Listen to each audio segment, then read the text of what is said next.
ওয়ামাল হায়াতুদ দুনিয়া ইল্লা মাতাউল গুরুর। বানানে ওয়ালা যিনি রব্বে করিম, যিনি সৃষ্টি করেছেন দুনিয়া, তিনি নিজেই বলেছেন বান্দা দুনিয়া আমি বানাইলাম, আমি নিজেই বললাম এটা ধোঁকা। কে বললেন? ওয়ামাল হায়াতুদ দুনিয়া ইল্লা মাতাউল গুরুর। গুরুর মানে ধোঁকা। রব্বে করিম বলে বান্দা আমি বানিয়েছি, আমি জানি, আমি আল্লাহ জানি। বানানে ওয়ালা কোম্পানি যদি বলে এটা 2 নম্বর, আপনি কেমনে বলবেন এটা 1 নম্বর? কথা বলেন। যিনি সৃষ্টিকর্তা তিনি বললেন ধোঁকা। ওমা হাদিহিল হায়াতুদ দুনিয়া ইল্লা লাহবুন ওয়া লাইব। রব্বুল আলামিন বলে বান্দা দুনিয়ার জীবন শুধুই তামাশা, শুধুই খেলাধুলা, খেলনা, মালা ঠোলা। ছোটবেলায় যেই মালা ঠোলা আমরা খেলছি, এখনকার বাচ্চা হয়তো খেলে না, আমরা তো ছোটবেলায় খেলছি মালা ঠোলা দিয়ে। বাচ্চারা একসাথে খেলাধুলা করছি, বিভিন্ন ছোট্ট ছোট্ট বাটির মধ্যে রান্না বান্না করছি, সবগুলো মালা ঠোলা ঘর টর নিজে বানাইছি। সন্ধ্যাবেলায় মা যখন ডাক দিছে, নিজের হাতের বানানো ঘর, মালা ঠোলা, রান্না সবকিছু হাত দিয়ে ভাঙ্গা মায়ের কোলে সন্তান ঘরে ফিরে চলে গেছে। রব্বুল আলামিন বলে বান্দা এই ঘর, এই জমিন, এই আসমান, এই গোটা কায়নাত এটা মালা ঠোলা, খেলনা। একদিন সময় হবে আমি ইসরাফিলকে বলবো, ইসরাফিল একটা ফু দিবে বান্দা, আমার কায়নাত আমি তছনছ করে ভেঙে ফেলবো। ইযাস সামাউন ফাতারাত, আসমান কাচের মতো চুরচুর করে ভেঙে ভেঙে পড়বে।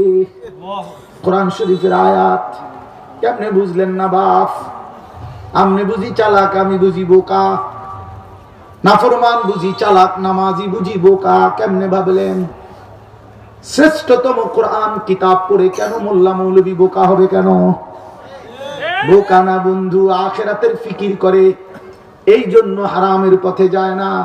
10,000 টাকা বেতন, 8,000 টাকা বেতন দিয়ে মালিকের ঘরে খোদার 1 মাস গোলামি করে।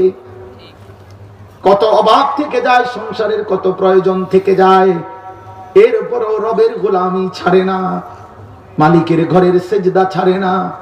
যেন বলে আল্লাহ স্বল্পটুকু দুনিয়ায় অল্প কিছুক্ষণের প্রয়োজন, যাই পূরণ হোক বা না হোক আখিরাতে তুমি দিও।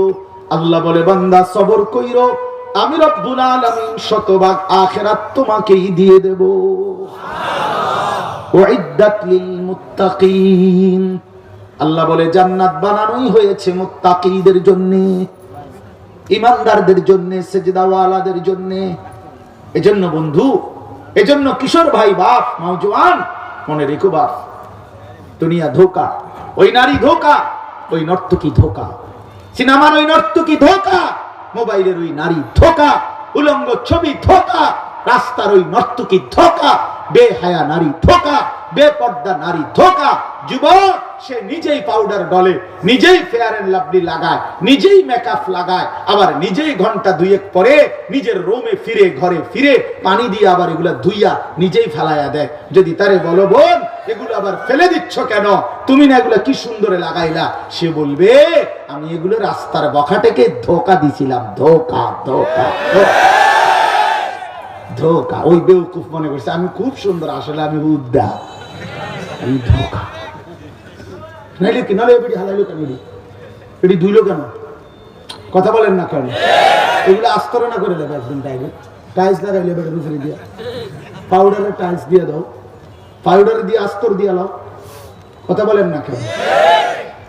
সে যেহেতু ধুয়ে ফেলে দেয়, সে নিজেই বুঝায় আমি ধোঁকা দিচ্ছি, আমি ধোঁকা দিচ্ছি, আমি ধোঁকা দিচ্ছি। তুমি যুবক ধোঁকা খাইছ, নওজোয়ান ধোঁকা খাইলেন।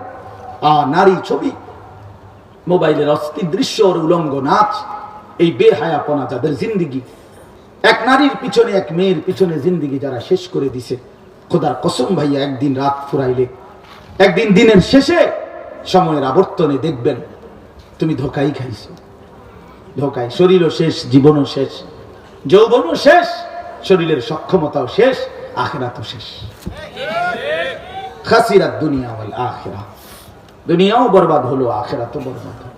অথচ যেই চাহিদা আল্লাহ দিয়েছেন, সেই চাহিদা পূরণের ব্যবস্থা আল্লাহই রাখছেন। এটা এমনি মিলতো। যাকে আল্লাহ তৃষ্ণা দিয়েছেন তার জন্য আল্লাহ পানির ব্যবস্থাও করছেন, যাকে আল্লাহ ক্ষুধা দিয়েছেন তার জন্য হালাল খাবারের ব্যবস্থাও আল্লাহ করেছেন। ঠিক শাহওয়াত, মানুষের জৈবিক চাহিদা, যৌন চাহিদা যিনি দিয়েছেন, খোদার কসম তিনি হালাল স্ত্রীর ব্যবস্থাও রেখেছেন। তাহলে যেই চাহিদা আল্লাহ দেয় সেটা পূরণের বৈধ ব্যবস্থাও আল্লাহ তাআলা দিয়েছেন। যিনি সুদ হারাম করেছেন তিনি ব্যবসা তো হালাল করছেন, যিনি মদ হারাম করছেন তিনি মধু তো হালাল করেছেন। তাহলে বিকল্প ব্যবস্থা তো আল্লাহ তাআলা রাখছেন।